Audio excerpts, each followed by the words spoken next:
අයිබෝවන්. ඉතින් අද වීඩියෝ එකෙන් අපි බලමු ෆ්ලයිට් ට්‍රාන්සිට් එකක් කියන්නේ මොකක්ද කියලා. Domestic transit, international transit, international to domestic, domestic to international, මේ වගේ විවිධ වර්ගයේ ට්‍රාන්සිට් තියෙනවා. ඒත් සරලවම ෆ්ලයිට් ට්‍රාන්සිට් එකක් කියන්නේ එයාපෝට් එකක ඉඳන් තවත් එයාපෝට් එකකට යද්දි ඒ අතරතුර තියෙන නැවතුමකට. ඒ කියන්නේ ඔයා යන ෆ්ලයිට් එක ගමනාන්තයට නොයා තවත් ගුවන් තොටුපළක නවත්තලා යනවා. එහෙමත් නැත්නම් ඔයා වෙන ගුවන් යානයකට මාරු වෙන එකට තමයි මේ ට්‍රාන්සිට් එකක් කියන්නේ. සමහර වෙලාවට ගමනාන්තයට ඩිරෙක්ට් ෆ්ලයිට් නොතිබෙන්න පුළුවන්. දුර වැඩි වෙන්න පුළුවන්. මේ වගේ දේවල් වලදී අපිට ට්‍රාන්සිට් ෆ්ලයිට් පාවිච්චි කරන්න සිද්ධ වෙනවා. සමහර වෙලාවට ට්‍රාන්සිට් ෆ්ලයිට් වියදම අතිනුත් ටිකක් ලාභ වෙන්න පුළුවන්. උදාහරණයක් විදිහට අපිට කුවේට් වලට යද්දී ඩුබායි වලින් ට්‍රාන්සිට් වෙන්න පුළුවන්. ඒ කියන්නේ ලංකාවේ ඉඳන් ඩුබායි එයාපෝට් එකට ගිහින් එතනින් වෙන ෆ්ලයිට් එකකට නැගලා කුවේට් වලට යන්න පුළුවන්. අපි කනෙක්ටින් ෆ්ලයිට් කියලාත් මේක හඳුන්වනවා. ඉතින් මේ ට්‍රාන්සිට් ගැන කතා කරද්දී එක එක රටවල් වල නීති රීති වලට අනුව සහ මගින්ගේ පාස්පෝර්ට් වලට අනුව මේ ට්‍රාන්සිට් වලට අදාළ දේවල් වෙනස් වෙනවා.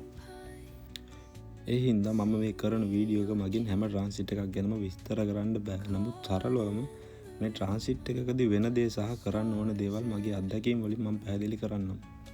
2023 දී මට තිබුණ ට්‍රාන්සිට් ෆ්ලයිට් එකක් සිංගප්පූරුවේ සිට කුවේට් දක්වා.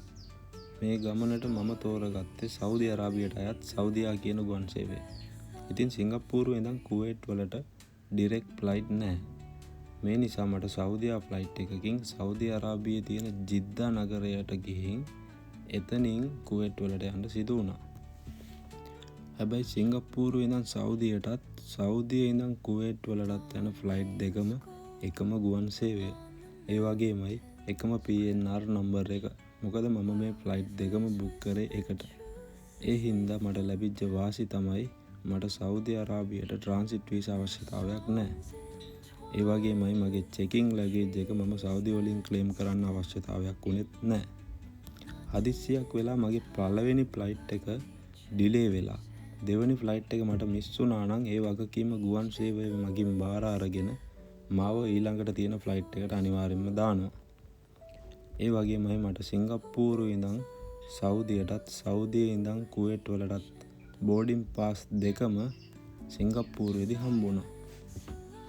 ඉතින් මගේ ට්‍රාන්සිට් එක තිබ්බේ සෞදි අරාබියෙන්.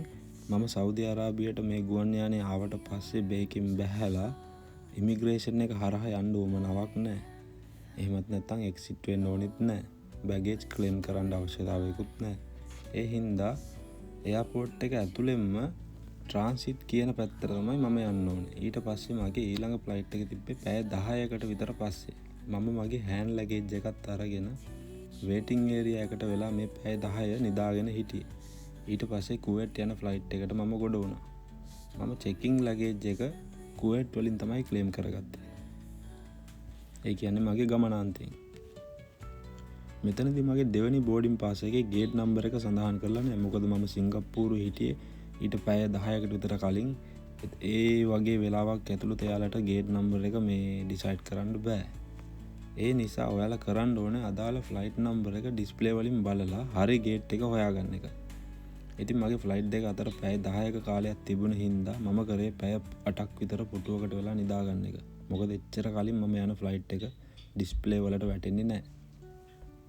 සාමාන්‍යයෙන් පිටත් වෙන්න පැය 2කට කලින් වගේ තමයි මේක අපි බලන්න ඕනේ.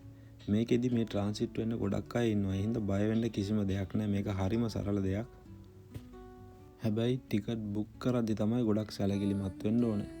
ඩිරෙක්ට් ෆ්ලයිට් එකක් අපිට කිසිම ප්‍රශ්නයක් නැතුව බුක් කරන්න පුළුවන්. ඒත් ට්‍රාන්සිට් ෆ්ලයිට් බුක් කරද්දි අපි දෙකම එකට බුක් කරන්න ඕනේ. උදාහරණයක් විදිහට මම සිංගප්පූරුවේ ඉඳන් ගියපු සෞදියා ෆ්ලයිට් එකම සෞදියට යනකම් වෙනම බුක් කරලා සෞදි වලින් ඉඳන් කුවේට් වලට ගියපු ෆ්ලයිට් එකම වෙනම බුක් කරා නම් මගේ PNR නම්බර් දෙකක් වෙනවා.